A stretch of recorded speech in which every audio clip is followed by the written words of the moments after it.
What's up, guys? My name is Davion Bailey, and today I'm here on the very first episode of the EHI podcast. I'm thankful to have the opportunity to be able to sit and talk with the many professionals the Orlando area has to offer. Today, with me, I have Mr. Justin Williams, one of the multi-business owners here in the Central Florida area. So, how you feeling today, Mr. Williams? I'm good. How are you? I'm great. I'm great. So, can you tell the people a little about yourself? Yeah, absolutely. I've been 26 years in the hospitality business. I'm currently the general manager at the Alphon Inn in Winter Park. I've been in the Orlando market for about 6 to 7 years. I'm originally from Atlanta, Georgia, by way of College Park. Okay. I'm married. I have 5 kids. I have a few businesses that I do, but the biggest thing that I'm very, very passionate about is the people within the community. That's Okay. one of the things that drives everything I do. Okay. So, I'm familiar with you. I know you're a very successful man. hmm So my question for you is, how did you obtain get to the level you are today? Like, what was the work ethic? I would probably say I showed up. That's the biggest thing that I always try to tell people. Any opportunity that I was given, I had to show up first. And then when I showed up, I just did my best at it. I'm a strong believer. If I'm going to go and do anything, I gotta be the best at what I do. I come from a very hardworking family, single family household, but really it was my mom and my grandmother. And they were both grinders. They were out there working hard every day. And I knew that I wanted to be able to go out and help to take care of them, but I couldn't do it if I was less than. They showed me nothing but greatness my entire life. So I wanted to make sure that I was paying it forward with them. Okay. So you said you've been in the business industry for 26 years. Is Yeah. that correct? Okay. So with that, I'm sure it came with a couple of challenges, different obstacles. Can you elaborate a little on that? Yeah, absolutely. I think, so I come from Atlanta, a place where there's this perception of Black excellence. There's a lot of Black excellence. So I had a lot of examples to live by.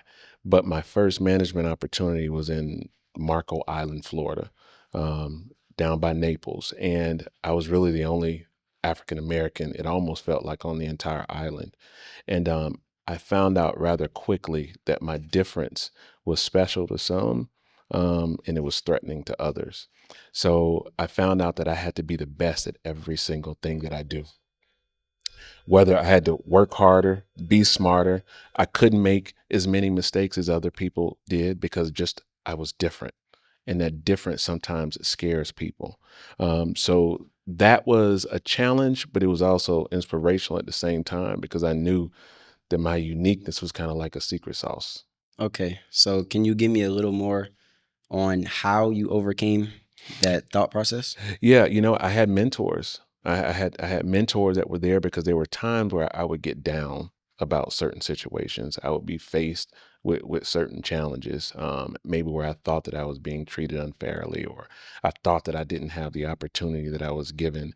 And I had people that were in my corner that I could go and I could talk to and say, "How did you go about this?" Sometimes they didn't have an answer, but just being able to have those conversations, you were able to talk through some things and figure out how to overcome.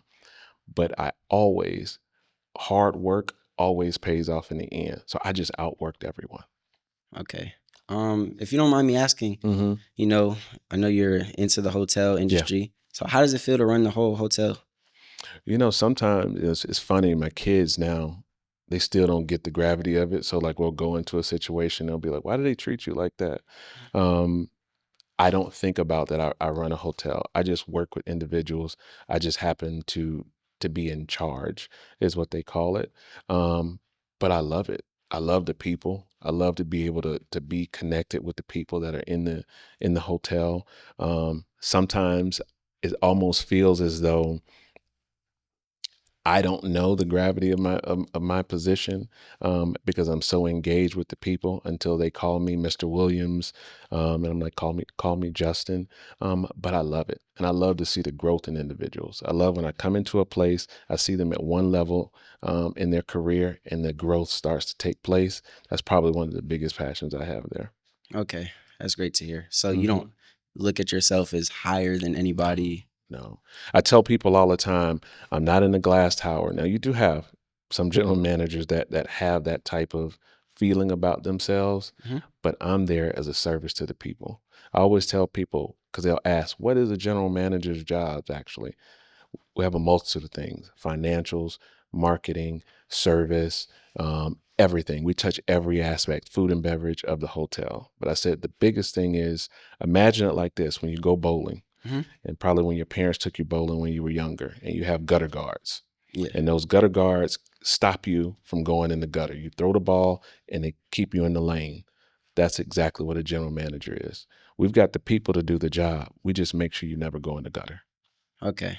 I like how you worded that. Mm-hmm. That's a great example. Okay, so with you being in business, I Mm-hmm. know it comes with a lot of different time Mm-hmm. management. So how do you manage time between your business and your personal life? That's tough. A lot of people use the terms life balance. When you're working hard and you're trying to get to a certain goal, um, life balance, I don't believe really is something that exists, but an allocation of time. Because sometimes today, this work may be the most important thing.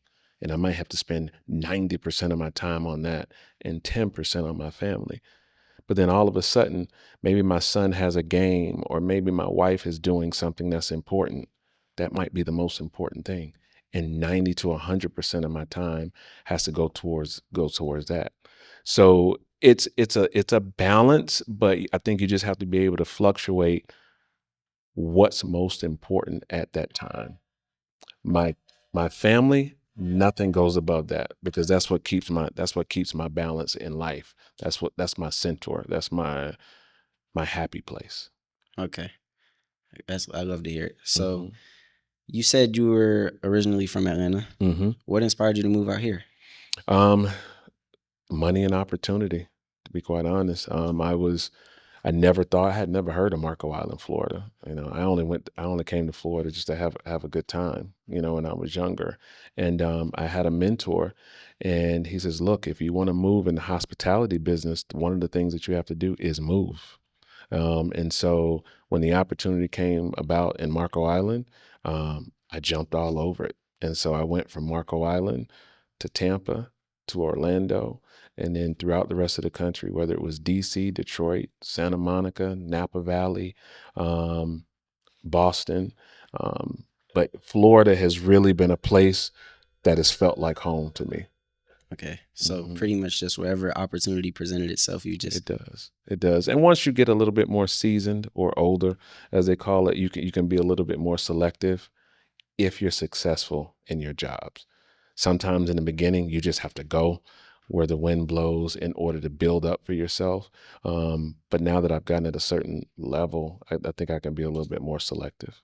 okay. If Mm. you don't mind, can you go into a little detail as far as comparison between the advantages and disadvantages that you've had since you moved? Um, when you say advantages and disadvantages of certain As far as locations, yes. um, well, I can tell you some of the differences. There's a place, it was Peoria, Illinois, Hmm. and they did not have obviously a lot of diversity that was there, people that looked like us. And I'll always remember there was this kid. He pulled up in an old school Chevy, and he pulled up to me and he was like, "Yo," he was like, "Where you going?" And so I said, "I'm going to work." So he pulls over the Chevy, and he gets out of the car. He comes over to me and he was like, "Man, I just want to shake your hand. I've never seen anybody go to work in a suit before." Mm. And it hit me hard. And for me, it was like, wow, I got people watching. I got people looking up to me. I got to do things differently. I got to be better than everybody else. So I think that was always a pressure that existed wherever I go. But what I will say, the difference in Atlanta based off of other places was the examples that I had were there. African Americans are doctors, lawyers, entertainers, rappers, business owners. I had so many different examples of what I could see on a regular basis. You almost get used to it, as that's just the way it is. But going into other locations, I realized that it was not as publicly seen as it is in the Atlanta market. Okay. Okay. So with the whole business environment, Mm-hmm. I'm familiar with the term code switching. I'm not sure if you are. Yes, I am. Yeah. Okay. Would you be able to elaborate a little on that as far as how you Yeah, learn and adapt? I love that you brought that up because so some people see code switching Yes. as a bad thing. Hmm. It's like, well, why can't you just be yourself? And, I come from real Atlanta. Like I come from, an environment that people would call the hood, people would call it ghetto. And, I don't necessarily talk the same way I talk to my friends um, that I would talk in a public setting. And so people will say that's code switching. Hmm. And so what I realize is, especially with my experiences, it's not code switching. Those are just all parts of me. So when I'm in a business setting and I'm talking about financial statements and RevPAR index and all these different terms that are there, I'm talking in a way that it's one of the languages that I know. So I don't truly believe for me that it's code switching. I'm just using everything that I have in my toolbox. If that Okay. makes sense. Yes, it does. It Mm. does. Okay. So, do you feel you were ever in a position where you felt forced to change your demeanor because you were in front of anybody, or? No, because I'm me wherever I go. Like, and I think that's the one thing that probably has been the biggest advantage of me getting the opportunities that I have, because I've found a way to use all parts of me in wherever I go. Because you got to remember, when people are hiring you or they want to be connected to you, it is because of the uniqueness of you. They're talking to you because you are different than someone else. You got that opportunity because you are different than someone else, whatever that difference is. So I walk into my difference and I shine with it wherever I go. Right.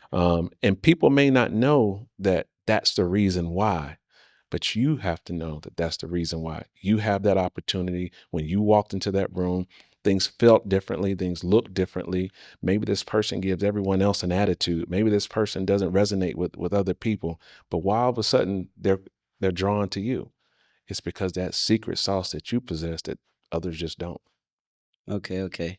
So you recently just, got into the whole Evans education system. Yes. Mm-hmm. Would love to have you. Mm-hmm. And I have a question. My question for you is, why is the partnership important to you? Um, you know, so I believe that a lot of businesses, they have check boxes that they have to check off. Hmm. So, whether it's diversity, equity, inclusion, people talk a lot about that now, giving back to the community, there's a boxes that they have to check off.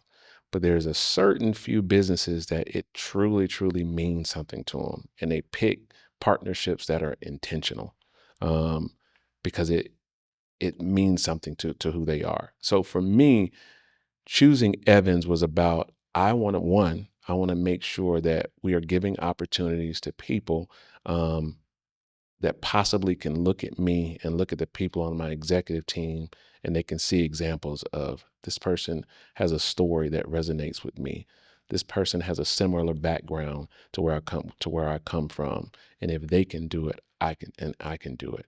Right. Two, I work in the luxury hotel space. A Mhm. lot of people, until they get until a certain level or a certain price point in their life, they may not necessarily get to see those spaces. Imagine if I can introduce that to you now and you can see etiquette, how to eat, see linens that are of a certain level, see the difference in a coffee tasting, see what organic truly means and why you can serve it at a certain price point and people can pay this for it because it was local and free range and it's organic and you can see all the aspects of luxury now. That's just building you up for your future. Okay. So it's just whole opportunity. It's personal, man. It's personal. If I didn't get this, if I got this opportunity, obviously for a certain reason, but if I don't do anything with this opportunity, then it means that I probably shouldn't have had the opportunity. So for me, if I'm not pouring back into communities that look and feel like the communities that I came from, then I'm wasting the opportunity that I was given. I need for you to be successful. I need for the kids at Evans to be successful. I need for the kids at Evans to understand that I go to work every day so I can have a successful business so that business can pour back into the communities like this. Okay. Okay. So I saw that you had an appearance on the Big Bank podcast. Yeah. Big Yes. bank. Can you give me a little more about that whole conversation as far as Yeah. um I'm sorry, mine's blinking. It was you said your goal is to serve the people. Yeah, absolutely. Yeah. Yeah, so I met Big Bank. Obviously, he's in the entertainment, he's in the podcast space, and that's kind of the beauty of Atlanta. You just all of a sudden you have conversations with people, and we met over building a community of people that were going to go and hike. Hmm. And so we had in a place that is predominantly known for separation, Stone Mountain, we had over 400 plus Black and brown people hiking up the mountain. So that's kind of where our relationship started. But, as we were talking on this podcast, Bank he's elevating out of where he came from. He came from East Atlanta. He came from a certain type of lifestyle and community. And now he's growing into different spaces. So he has this podcast called Perspectives, where we just talk about things on different perspective on a real level. Like it is sometimes unfiltered and unpolished. Right. But one of the things that, he said to me was, I remind him of, hey, Justin, I forgot I'm going corporate. I can't I can't go back to some of the ways that I was before. He says, but I still want to inspire people from the streets that came from where I came from. Okay. Hmm. Yeah, because I know personally, at least with my generation, a lot of people they tend to blow up, and when they do bigger and better things, it's people that tell them that they shouldn't act a certain way and that they Hmm. shouldn't forget where they came from. No, you never want to lose yourself, but until you find yourself, you don't know what you're going to lose, if that makes sense. So a lot of people are stuck on a version of themselves that's just, it's like iOS. People got iPhones, right? There's Hmm. iOS 14, 15, 16, 17. How long do I want to be stuck on the 14 when it's the 16? So you're stuck on an old way of an old version of you. You always upgrade, but you're still, at the end of the day, you're still an iPhone. And so you're never going to lose the core of who you are, but you're going to make certain tweaks and enhancements that are going to get you to a better level. Okay. So do you think that whole thing plays into what we were talking about previously as far as code switching? Um, I think, well, again, back to the code switching, that is your core. Hmm. So you don't have to look at it as code switching. You just have to look at it as, I eat with my salad fork and I eat with my dinner fork, but they're both forks. They both have a purpose. All parts of you have a purpose. Okay, okay. I seen that you also have your own podcast Hmm. called the Black and Bougie Experience. Yes. It's the Black and Bougie Experience. It's a podcast that really focuses on. I started it after George Floyd. And so I was frustrated. I was irritated. I didn't know what to do. It was COVID, during that time. And I just had a lot of thoughts in my head and I needed to get it out. And so that's why I started it. So it was just me and a microphone and just talking about things that matter to me. People, just based off of my lifestyle, have always said bougie, bougie, bougie, Mhm. and almost like it was a negative thing. But what people don't understand about the word bougie is liking nice things and being unapologetic about it. Now, in order to have nice things and be unapologetic about it, there's certain things that you have to do. You Right. got to have good credit. You got to have a good heart. You got to be spiritually balanced. There's quite a few things that you have to do in order to truly live that lifestyle. So the podcast talks about a lot of those things in order to get you where you need to be. Okay, I'm glad you Hmm. covered that because I was going to ask you about the whole concept and Hmm. what started it. Hmm. Okay, so one of the last things I have for you, can you share any advice, any tips, any upcoming entrepreneurs or business owners? Yeah, you know what? I would say this is, make sure, one, never be late. People don't know you yet, but that being on time is actually like their first um, window into you. So never be late, and always work harder, be smarter, be faster than anybody else, and show up. You have to show up. When someone gives you an opportunity, make sure that you show up for that opportunity. And showing up doesn't mean just being there. It means actually showing up yourself. showing up to show that this is who I am. When you look at the definitions of showing up, you're showing your essence of who you are, and it's all the way up from there. So you got to make sure that you show up. Okay, so consistency plays a big role. Absolutely. And you can be consistency in the right way, because you can be consistently a failure, or you can be consistently progressive. So just make sure it's what you're being consistent at. Okay. And never give up on yourself. Like even in the beginning of this show, there were some stumbles along the way that can happen. Who cares? Stumble and you get back up again, and you keep it moving. The stumble is going to show you where not to go the next time. I just stumbled over that rock. Okay, I know I'm not going to go that way the next time. Either I'm going to hop over it, I'm going to move to the side. So it all makes everything better. Okay. Well, I appreciate having you today. I'm glad I got to talk. I want to thank you for this chance and also giving me the advice that you gave me. I hope y'all enjoyed, and I'm looking forward to seeing you in the next episode.